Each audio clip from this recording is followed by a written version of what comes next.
Olá pessoal, estamos aqui hoje com a youtuber Xênia Virginie, que selecionou algumas perguntas das suas seguidoras, dos seus seguidores, muito interessantes com relação à cirurgia plástica. Nós vamos esclarecer todas as dúvidas aqui nesse vídeo. Oi pessoal, muito obrigada pelo convite, Dr. Leandro. Trouxe aqui algumas dúvidas que as minhas seguidoras mandaram para mim no meu Instagram. A primeira pergunta, que foi assim muito recorrente, foi cirurgia plástica, lipoaspiração, criolipólise ou lipoenzimática? Como escolher? Qual método fazer? Entendi. Bom, é muito interessante essa pergunta porque hoje em dia nós temos várias opções para poder reduzir a gordura corporal, principalmente a gordura localizada. E para entender essa resposta, a gente tem que entender também quais são, o que é cada procedimento desse. A lipoaspiração, ela é a introdução de uma cânula em que a gente faz uma aspiração da gordura mecanicamente, diretamente ali na gordura, e tem um resultado mais efetivo do que as demais. A lipoaspiração enzimática é a queima de gordura através da aplicação de enzimas. Também é um procedimento que tem seus benefícios e os riscos também. É um procedimento que gera um pouquinho mais de dor e também tem os seus resultados um pouco mais limitados.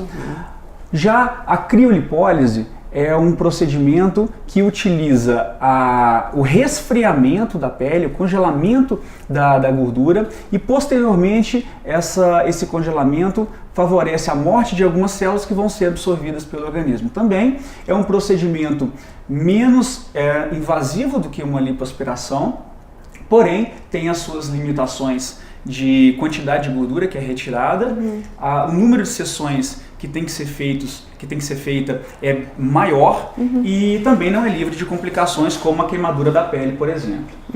No meu ponto de vista, a gente está perguntando para um cirurgião, né? A gente gosta de ser mais efetivo. Então a gente sempre indica dos três, na grande maioria das vezes, a lipoaspiração mesmo, mecânica, e dentro da lipoaspiração a gente tem aí várias técnicas diferentes, mas dessas abordadas aí na pergunta, a lipoaspiração é a que geralmente a gente mais indica e a que a gente vê mais efetividade no resultado. Ah, maravilha.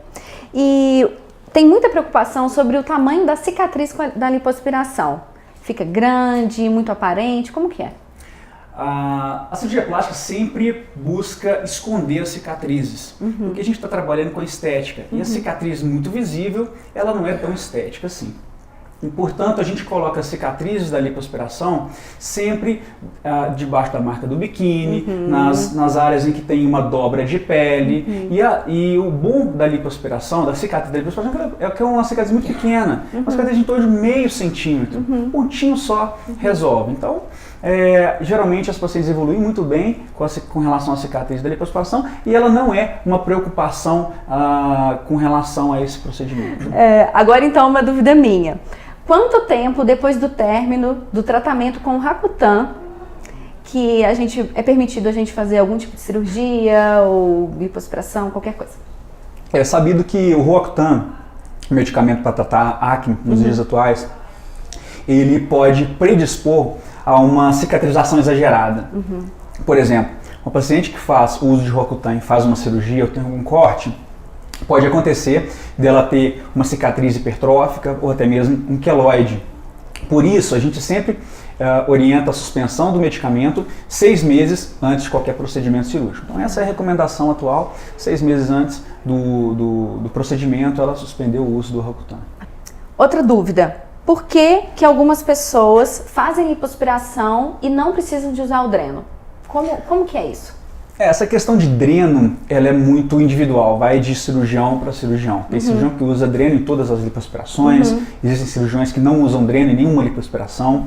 Na minha prática diária, eu costumo usar o dreno nas lipoaspirações maiores. As lipoaspirações pequenas, não vejo tanta necessidade, porque o dreno, na verdade, é um mecanismo que a gente usa para aquele seroma, aqueles líquidos que estão acumulando naquela região que foi feita a lipoaspiração, que retirou aquela camada de gordura, possam sair e dar tempo para a pele se aderir aos planos profundos. Isso geralmente diminui a quantidade daquelas manchas roxas no corpo e a paciente geralmente tem um resultado mais rápido, uma recuperação um pouco mais rápida. Portanto, nas minhas lipoaspirações médias e grandes, eu utilizo de rotina o uso do dreno e nas menores não há necessidade. E muitas dúvidas de como que é o pré-operatório da lipoaspiração. O pessoal bem preocupado com isso. O pré-operatório da lipoaspiração, como qualquer outra cirurgia plástica, ela envolve a solicitação de alguns exames de rotina para ver se aquela paciente tem algum problema de saúde prévio à cirurgia que a gente tem que tratar, uma pressão alta ou alguma anemia, né? Então a gente toma muito cuidado com relação a isso, porque a lipoaspiração ela não é livre de riscos e é comum a paciente ter uma discreta anemia no pós-operatório. Quando a gente faz uma lipoaspiração, não vem apenas a gordura, sempre vem algumas células de sangue também. Então isso causa uma discreta anemia. O paciente que já tem um nível mais baixo no sangue de hemoglobina, um grau de anemia mais leve, é recomendado procurar um hematologista primeiro, para ver qual que é essa causa, se é fisiológico, se tem algum problema por trás, para poder tratar e depois fazer a lipoaspiração com mais segurança. As orientações básicas de qualquer procedimento pré-operatório são uma boa hidratação, um controle de pressão alta, ou diabetes, enfim, algum problema que ela venha a ter previamente à cirurgia. E a alimentação também ela é fundamental. Uma alimentação orientada por um nutrólogo ou um nutricionista que vai possibilitar no pós-operatório uma recuperação também melhor. O pessoal tem muita dúvida também se fazer ou não drenagem linfática após a lipoaspiração. O que você recomenda? A drenagem linfática ela é fundamental na lipoaspiração. É a principal cirurgia plástica em que a gente indica realmente a drenagem linfática. Por quê? Porque quando a gente faz uma lipoaspiração, a pele, a camada de gordura, ela acumula um líquido naquela região que tem já uma dificuldade de drenagem pelo organismo pela própria lesão tecidual, pela própria lesão da cânula. E a drenagem ela vai justamente ajudar o organismo a poder drenar aquele líquido que está com dificuldade. Então é fundamental para evitar acúmulos de seroma, acúmulos de pequenos hematomas que futuramente podem encapsular e virar o que a gente chama de fibrose, aquelas ondulações mais grosseiras, resultados de uma lipoaspiração. Então é fundamental iniciar a drenagem linfática. Aí também, quando iniciar, é sempre uma questão um pouco polêmica. Algumas pessoas indicam logo após o procedimento, outras a partir do 3º dia, que é quando ela já consegue tolerar a manipulação da drenagem linfática, enfim. Mas o quanto antes, dentro do 3º, 4º dia, já pode começar uma drenagem linfática para melhorar o resultado que a gente espera. E muitas dúvidas também a respeito do pós-operatório da lipoaspiração. Como ter um bom pós-operatório, como que como agir para não sentir tanta dor, muita preocupação com isso. Isso é uma pergunta também muito interessante, porque a gente tem que se programar para a cirurgia. Sim. Então, as pessoas querem saber realmente quanto tempo que ela vai ficar afastada do trabalho, quais são os cuidados. Normalmente, isso depende muito falando da lipoaspiração, da quantidade de gordura que a gente espera retirar. Se for uma lipoaspiração pequena, às vezes o retorno ao trabalho é mais rápido que uma lipoaspiração maior. Mas vamos julgar uma lipoaspiração média, em torno de uns 2 litros, 2,5 litros de aspirado. Nós precisamos aí de beber bastante líquido no pós-operatório. É fundamental porque a lipoaspiração ela acaba desidratando um pouquinho também o organismo no pós-operatório. É fundamental, como eu já disse, também ter uma boa alimentação, com orientação de nutricionista ou nutrólogo, de preferência. As drenagens linfáticas que são fundamentais também no pós-operatório. E alguns cuidados extras, como não levantar de uma vez no pós-operatório. Às vezes o paciente fez uma lipoaspiração maior, de repente ela vai e levanta de uma vez, há uma queda de pressão, ela sente uma tontura, pode desmaiar, pode cair. Então a gente sempre orienta a sentar primeiro, aguardar um tempo, tá tudo bem, levanta, fica em pé, sempre gradual, sempre devagar. Mas em média, uma recuperação de uma lipoaspiração média dura uns 7 dias, mais ou menos, 10 dias no máximo. E muitas perguntas a respeito de valores e formas de pagamento.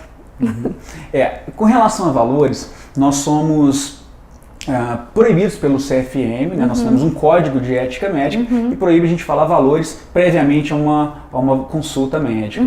E isso se justifica porque não existe um valor tabelado. Cada paciente vai ter a sua necessidade cirúrgica. Sim. E não é, por exemplo, uma lipoaspiração que tem o valor pré-fixado. Uma lipoaspiração pode ser uma lipoaspiração pequena, de algumas áreas, pode ser uma lipoaspiração maior, ou até mesmo, por exemplo, uma cirurgia de redução mamária, às vezes uma mama que o cirurgião julga ser um trabalho maior, talvez ele possa ter um gasto maior o paciente. E outra coisa, depende da região que ele vai operar, se vai ser num hospital com uma complexidade maior, fica mais oneroso, ou num hospital menor, enfim.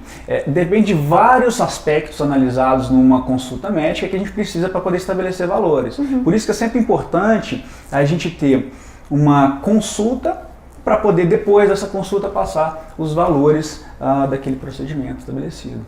Maravilhoso. Muito obrigada. Foram essas Imagina, as perguntas. Eu que agradeço você aqui, a presença. Obrigada. E a gente está sempre aberto também, né, a novos encontros.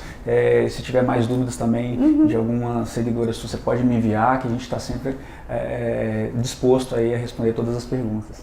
E agora, pessoal, nós vamos responder novas perguntas sobre cirurgias na mama, rinoplastia, e num outro vídeo no canal da Xênia, que você pode estar acompanhando lá, no link que nós vamos deixar aqui para você. Muito obrigado e um grande abraço. Tchau!